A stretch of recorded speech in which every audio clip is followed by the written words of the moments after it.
Good morning students. आज हम कक्षा 7 के पाठ 3 का अध्ययन करेंगे, जिसका टॉपिक है हिमालय की बेटियां। इसमें ये बताया गया है कि हमारा जो हिमालय पर्वत है उसमें से कितनी नदियां निकलती है और उन्हें हिमालय की बेटियां कहा गया है। इस चैप्टर में देखिए, हम स्टार्टिंग से पढ़ेंगे। अभी तक मैंने उन्हें दूर से देखा था, बड़ी गंभीर, शांत, अपने आप में खोई हुई लगती थी। संभ्रांत महिला की भांति वे प्रतीत होती थी।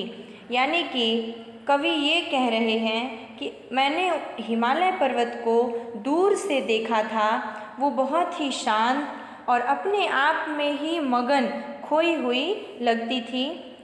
एक बिल्कुल शांत महिला की तरह वो दिखाई देती थी। उनके प्रति मेरे दिल में आदर और श्रद्धा के भाव थे। मतलब कवि ये कह रहे हैं, लेखक ये कह रहे हैं कि उनके प्रति यानी हिमालय के प्रति उनके मन में आदर थी, उनके लिए श्रद्धा के भाव थे। माँ और दादी, मौसी और मामी की गोद की तरह उनकी धारा में डुबकियाँ लगाया करता। मतलब कि वो ऐसी लगती थी जैसे माँ और दादी, मौसी, मामी की गोद हो। परंतु इस बार जब मैं हिमालय के कंधे पर चढ़ा तो वे कुछ और रूप में सामने थी। फिर लेखक ये कहता है कि जब मैं उनके ऊपर, उनके कंधे पे चढ़ा यानी उसकी चोटी पे चढ़ा तो वो कुछ और ही रूप में मुझे दिख रही थी। मैं हैरान था कि यही दुबली पतली गंगा, यही यमुना, यही सतलुज समतल मैदानों में उतरकर विशाल कैसे हो जाती हैं। मतलब कि लेखक का ये कहना है कि मैंने उन्हें जब दूर से देखा था तो वो बहुत ही शांत और गंभीर प्रतीत हो रही थी, दिखाई दे रही थी। लेकिन जब मैं उनके ऊपर, उनके कंधे पे चढ़ा तो मैंने देखा कि इनमें से वही गंगा, यमुना, सतलुज नदियाँ जो है उतर के कैसे विशाल हो जाती हैं। यानी कि हिमालय के तो सकरी गलियों से मतलब पानी जो है गंगा नदी का, यमुना नदी का, सतलुज नदी का, वो बहता रहता था। लेकिन जब वो ज़मीन पे उतर आते थे, समतल भूमि पे यानी कि बराबर मैदान में उतर आते थे तो वो कैसे विशाल हो जाते हैं, यानी कि बड़े हो जाते हैं। इनका उछलना और कूदना यानी कि नदियाँ जो उछलती हैं और कूदती हैं, खिलखिला कर लगातार हंसते जाना। मतलब कहते हैं ना कि नदियों में जो है एक अलग ही वेग होता है, तो उसकी जो है यहाँ पे लेखक बात कर रहे हैं। इनका यह भाव भंगी, इनका यह उल्लास कहाँ गायब हो जाता है? मैदान में जाकर। यानी कि हिमालय की पर्वत से जब नदियाँ उतरती हैं तो वो एक अलग ही रूप में होती हैं। वो उछलती कूदती हुई, खेलती हुई, जैसे हिमालय की गोद में हो वैसे रहती हैं। लेकिन जब वो नीचे ज़मीन पे आ जाती हैं तो उनकी ये जो शैतानियाँ हैं, बदमाशियाँ हैं, वो कहाँ खो जाती हैं, ये लेखक सोच रहे हैं। किसी लड़की को जब मैं देखता हूँ, किसी कली पर जब मेरा ध्यान अटक जाता है, तब भी इतना कौतूहल और विस्मय नहीं होता जितना कि इन बेटियों की बाल लीला देखकर। कवि अब ये कह रहे हैं कि मैं जब किसी लड़की को देखता हूँ तब भी मैं इतना बेचैन नहीं होता जितना कि इन्हें देखकर हो रहा हूँ, क्योंकि हिमालय के गोद में जो ये नदियाँ हैं वो एक अलग ही तरह से खेलती हुई निकलती हैं। कहाँ ये भागी जा रही हैं, वह कौन लक्ष्य है जिसने इन्हें बेचैन कर रहा है? कहने का मतलब ये है यहाँ पे कि नदियाँ जब हिमालय से निकलती हैं तो वो एक अलग ही रफ्तार में होती हैं और वो इस तरह भागती हैं कि जैसे उन्हें कोई बेचैन कर रहा हो, वो उन्हें कोई लक्ष्य पे जाना हो। अपने महान पिता का विराट प्रेम पाकर भी अगर इनका हृदय अतृप्त है तो वह कौन होगा जो इनकी प्यास मिटा सकेगा? अब ये कह रहे हैं लेखक कि जब हिमालय की गोद से बेटियां ऐसे निकलती हैं यानी नदियां ऐसे निकलती हैं, तब भी इनका जो है हृदय अतृप्त है यानी कि प्यासा है।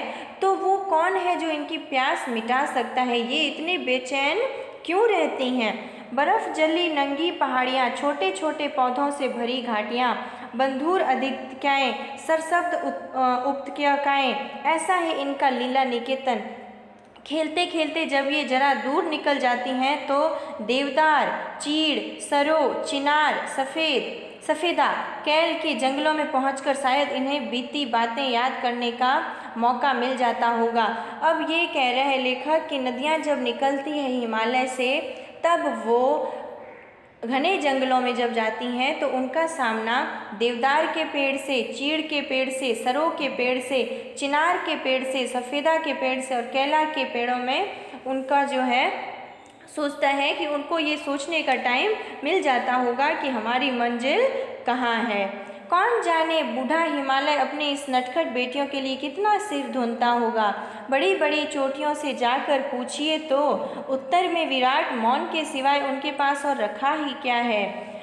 अब ये है कि जो हिमालय है वो बहुत ही पुराना है, वो अपनी बदमाश बेटियों को कैसे झेलता होगा, यानी नटखट और शरारती बेटियों को कैसे झेलता होगा। अब देखिए, सिंधु और ब्रह्मपुत्र ये दो ऐसे नाम हैं जिनके सुनते ही रावी, सतलुज, व्यास, चनाब, झेलम, काबुल, कपिशा, गंगा, यमुना, सरयू, गंडक, कोशी आदि हिमालय की छोटी बड़ी सभी बेटियां आँखों के सामने नाचने लगती हैं। सिंधु और ब्रह्मपुत्र क्या है?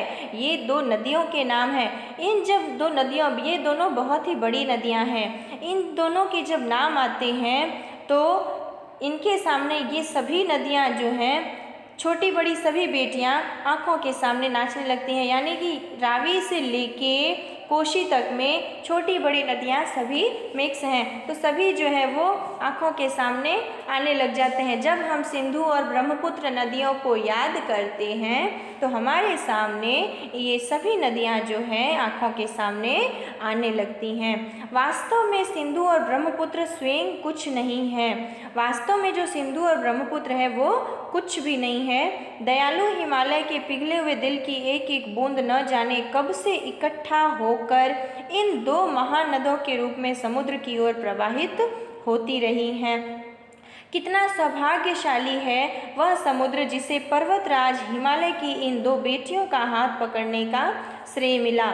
यानी कि लेखक ये कहते हैं कि वो हिमालय कितना भाग्य लेकर अच्छा आया है कि ये जो दो बेटियां हैं सिंधु और ब्रह्मपुत्र, इनका हाथ पकड़ने का श्रेय उसे मिला है।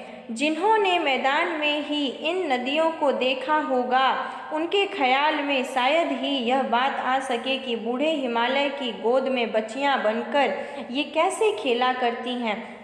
यानी कि जिन्होंने इन नदियों को मैदान में देखा होगा उनको ये शायद ही ख्याल आता होगा कि ये अपने हिमालय में, यानी कि अपने पिता के गोद में बच्ची बनकर यानी बेटी बनकर कैसे खेला करती हैं। माँ बाप की गोद में नंग धड़ंग होकर खेलने वाली इन बालिकाओं का रूप पहाड़ी आदमियों के लिए आकर्षक भले ना हो, लेकिन मुझे तो ऐसा लुभावना प्रतीत हुआ वह रूप कि हिमालय को ससुर और समुद्र को उसका दामाद कहने में कुछ भी झिझक नहीं होती है। लेखक ये कहता है कि चाहे पहाड़ में रहने वाले इंसानों को ये आकर्षक भले ना लगे, क्योंकि वो तो रोज़ देखते हैं तो उनको आकर्षक यानी कि भले ही वो उसको अट्रैक्ट ना करें, लेकिन मुझे उन्होंने बहुत ही अट्रैक्शन दिया कि वो फिर सोचने लगे कि हिमालय को ससुर और समुद्र को उसका दामाद कहने में कोई भी दो राय नहीं है। अब हम पेज नंबर 14 पे चलते हैं। कालिदास के विरही यक्ष ने अपने मेघदूत से कहा था, वेत्रवती, वेत्रवती है बेतवा नदी, वेत्रवती का दूसरा नाम क्या है? बेतवा, जो कि नदी है, को प्रेम का प्रतिदान देते जाना, तुम्हारी वह प्रेयसी तुम्हें पाकर अवश्य ही प्रसन्न होगी। यह बात इन चंचल नदियों को देखकर मुझे अचानक याद आ गई और सोचा कि शायद उस महाकवि को भी नदियों का सचेतन रूपक पसंद था। दरअसल जो भी कोई नदियों को पहाड़ी घाटियों और समतल आंगनों के मैदान में जुदा जुदा शक्लों में देखेगा वह इसी नतीजे पर पहुँचेगा। यानी कि कालिदास के जो एक विरही यक्ष है अपने मेघदूत एक बुक है, किताब है, उसमें लिखा है कि बेतवा नदी को प्रेम का प्रतिदान देते जाना, तुम्हारी वह प्रेयसी तुम्हें पाकर अवश्य ही प्रसन्न होगी। ये फीलिंग्स कब आती हैं? जब कोई हिमालय को नदियों में, मतलब हिमालय के गोद में नदियों को खेलते हुए देखता है। फिर देखिए,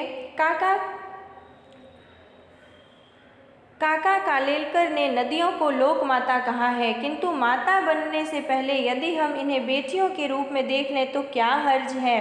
काका कालेलकर जो हैं उन्होंने, वो एक लेखक हैं, तो उन्होंने जो है नदियों को लोक माता कहा है। लेकिन लेखक यह कहता है, लेखक इस चैप्टर के लेखक हैं नागार्जुन।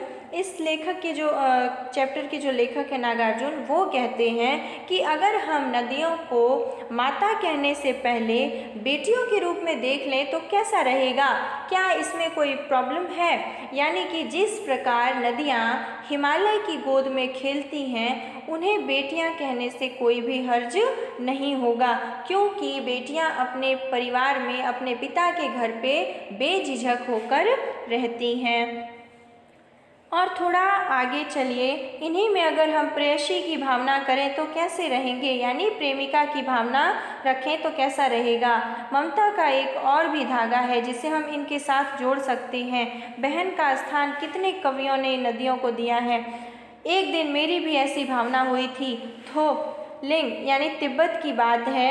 मन उचट गया था, तबीयत ढीली थी। सतलज के किनारे जाकर बैठ गया। दोपहर का समय था। पैर लटका दिए पानी में। थोड़ी ही देर में उस प्रगतिशील जल ने असर डाला। तन और मन ताज़ा हो गया तो लगा मैं गुनगुनाने। यानी कि लेखक नागार्जुन ये कह रहे हैं कि मैं अपनी एक बात आप लोगों से शेयर करता हूँ कि जब मैं एक बार परेशान था तो मैं सतलज नदी के किनारे बैठा और अपने पैर जो है वो पानी में डाल दिए। थोड़े थोड़े धीरे धीरे करके जो उनके अंदर परेशानी थी, हलचल थी उनके अंदर, वह शांत हो गई और वो एकदम शांत हो गए और ठंडे हो गए। तब उन्होंने एक कविता गुनगुनाई। जो कविता है हम पढ़ते हैं। जय हो सतलज बहन तुम्हारी, लीला अचरज बहन तुम्हारी, हुआ मुदित मन हटा कुमारी, जाऊँ मैं तुम पर बलिहारी, तुम बेटी यह बाप हिमालय, चिंतित पर चुपचाप हिमालय, प्रकृति नदी के चित्रित तट पर, अनुपम अद्भुत छाप हिमालय, जय हो सतलज बहन तुम्हारी। वो एक पोयम गा रहे हैं जिसमें उन्होंने सतलज नदी को जो है अपना बहन माना है और उन्हें कह रहे हैं कि तुम इतनी अच्छी हो कि मैं तुम पे बलिहारी जाऊं, तुम बेटी हो यहाँ की और ये हिमालय जो है वो तुम्हारे पिता हैं। फिर हिमालय भी चुपचाप सुन रहा है। वो चिंतित तो है क्योंकि हर एक पिता अपनी बेटी के लिए चिंतित होता है, तो उसी प्रकार हिमालय भी चिंतित है। लेकिन कवि जो है नागार्जुन लेखक जो हैं वो अपनी जो थकान मिटाने के लिए सतलज को अपनी बहन मानकर ये कविता उनके ऊपर लिख रहे हैं, जो कि कविता हमने पढ़ी। तो अब हम इस चैप्टर के जो क्वेश्चन आंसर हैं वो हम नेक्स्ट क्लास में करेंगे। आई होप आपको यह पाठ समझ में आया होगा। आप इसको खुद रीडिंग कीजिए और थोड़ा और समझने का प्रयास कीजिए। ओके।